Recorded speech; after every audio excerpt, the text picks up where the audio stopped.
the modulating signal or the information to be transmitted is given from this generator, whose frequency can be varied. So frequency of FM signal can be varied using this pot, while the sampling signal is given from the output of 555, which is a stable multi-vibrator generating square wave. Frequency of sampling signal can also be modified, can also be changed by using this pot.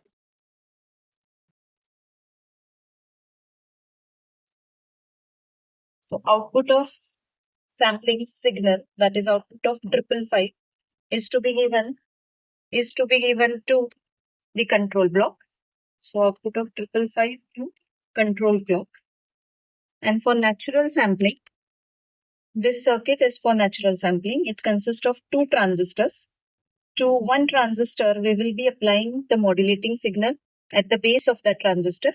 And to the base of the other transistor, we will be applying the clock signal, which is sampling clock or sampling frequency. Now, this transistor to which this clock is connected will be acting as a switch. So, whenever there is positive pulse or high pulse, this transistor will be on. And the modulating signal that is connected to the base of this upper transistor will be available at the output through this on switch. And through the buffer here we'll get the sample. So let's make the connections. Point A of the control block to the S clock of the natural sampling circuit, and the output of generator, that is the modulating signal, is to be given to the modulating input or the base of the upper transistor. So with this, the output of naturally sampled signal will be available at the output of this buffer, and we will connect another probe to the modulating signal. So if you look at this waveforms, we can observe the samples generated for the modulating signal. Now here the number of samples are less and the modulating frequency as well as sampling frequency has not been adjusted. So let's first do the adjustment for the frequencies. Initially, we will adjust the modulating frequency to 1 kilohertz.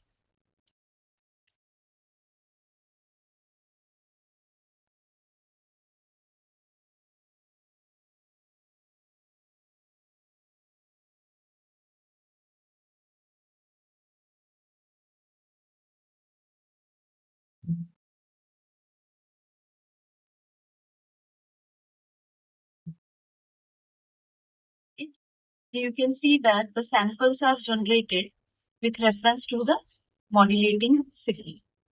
Now, when the sampling theorem is satisfied, that is sampling frequency Fs is greater than or equal to twice the modulating frequency, we will get the proper samples generated. Now, this signal is called as naturally sampled signal because the natural shape of the modulating signal is maintained, and you can see that the variations in the amplitude of the modulating signals are followed by the samples. So this is called as natural sampling. If we look at the effect of change in sampling frequency, so as you increase the sampling frequency, that is by using the pot near the 555, you can see the number of samples are increased. And if you reduce the sampling frequency, the number of samples go on reducing. You can also observe that the width of the samples or the pulse is also changing as we change the sampling frequency.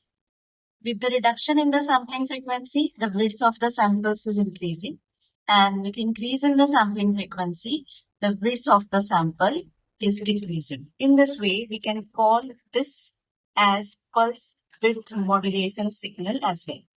And the second thing that we can observe here is, initially when we observe the sampling signal, it was a constant amplitude signal, or all the pulses have the same amplitudes. But when we do the modulation using the natural sampling circuit, we observe that the amplitude of the pulses is changed according to the amplitude of the modulating signal. And that's why this is also called as pulse amplitude modulation.